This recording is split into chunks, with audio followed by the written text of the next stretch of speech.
When you have had a smartphone for a while, it can start to feel slow, and RAM, that is the random access memory, can be the issue. Now RAM is the place where your device stores temporary files and resources, and when a program needs something, rather than pulling it all the way from the memory, it quickly pulls out those files from the RAM, giving you a smoother and a seamless user experience. With that, devices with more RAM can store more data, hence are smoother even while playing demanding games or while doing heavy multitasking, and devices with low RAM even struggles while doing rudimentary things like browsing the internet or while watching a video. The same is the case with any form of computers. But unlike computers where you can physically add as much RAM as you need, on smartphones the RAM is proprietary and cannot be physically added or removed without blowing the whole thing up. But since your device memory, the memory that you use to store data, is quite similar to your RAM, as it also stores data although at a quite slower rate, which means you can turn a small portion of a SD card or a device memory into RAM. And this is known as virtually creating RAM for your device. So I'm your host HK, let's make some RAM. So in order to expand your RAM, you will need three things. Number 1, a class 4 or higher SD card. I strongly recommend using a class 6 or class 10 SD card, as faster the SD card, better will be the overall performance. Number 2, a rooted Android device.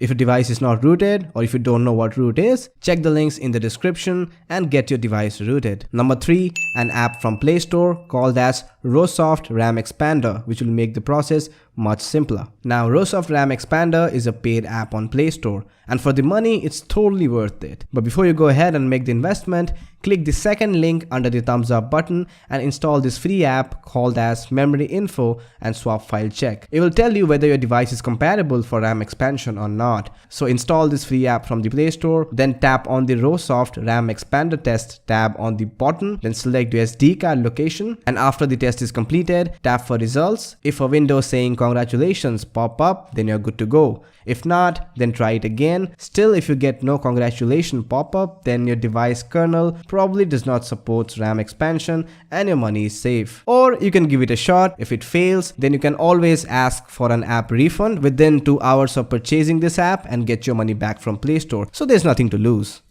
So get the RAM Expander app from the Play Store and open it up. Make sure that your device is connected to the internet. Don't forget to grant the root permissions to this app. And straight up, you'll see a bunch of options and numbers. You can either manually configure each one of these settings individually, or you can simply tap on the optimal value button and the app will automatically configure all the values based on your device. And with that, 90% of the work is done. Now the only thing that you're gonna configure is the swap file slider here. From here you can select the amount of RAM that you want to create. The app will automatically set it to a maximum RAM value that your device can stably support, which is 3 GB in my case. I'll not recommend you going above the optimal value, so let's set it to an even 1 GB of RAM, as we don't need anything above that. You can also set it to as low as 400 MB of RAM, or you can go as high as 4 GB of RAM. But according to me, 1 GB on top of your existing hardware RAM is more than enough for any activity on your device. So let's go ahead and do a quick rundown. Number 1, open the app. Number 2, grant the root permissions and make sure that the internet is turned on. Number 3, tap on the optimal value button. Number 4, select the amount of RAM that you want to create and don't go above the optimal value. After that, you'll need to tap on the swap active button at the top. Then it'll ask you to select your external SD card location. You can also try the internal SD card or internal memory. If it worked for you, do let me know in the comments below. That's our SD card, out of which 17 GB is free, although we only need 1 GB of space. Let's go ahead and select that.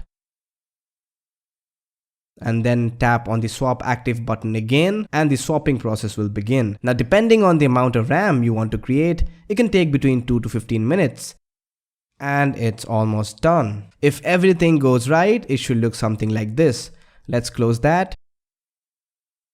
And upon sliding down your notification tab, you will find a new info bar showing the amount of expanded RAM that you just have created. Originally, I had 2 GB of RAM on my device, plus 1 more extra GB of RAM that we have just created, with a total of around 3 GB of RAM, which means, woohoo! It did work. And on a final note, the amount of RAM that you have just created will not be reflected in your device application manager, as it's a virtual RAM, not a hardware-based RAM, but it will function similar to your internal RAM. So earlier, when your device or a certain app needed more RAM and there was simply not enough RAM, the app or the game slowed down or lagged a lot due to insufficient RAM. But now, after expanding your RAM, when a device needs more RAM, the virtual RAM or the VRAM that you have just created will be utilized, giving you a smoother experience than before. Now, one really basic thing that you should understand is that there are several other factors like CPU frequency, number of cores, cache memory, app optimization for your device, background activities, and RAM that affects the speed and performance of your device. Which means RAM alone cannot speed your device,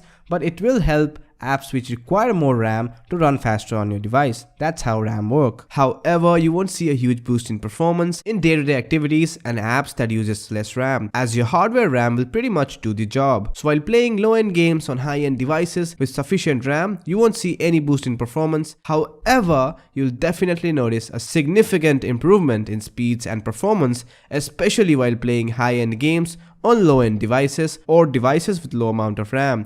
And that's enough knowledge for today. If you found this video to be helpful, interesting, and if you got to learn something new today, please give this video a thumbs up. That'll really help me a lot. And do subscribe if you want to watch more interesting videos like these. Until then, I'm your host HK from The Android Guy, signing out, and I hope you guys have a great day. Peace.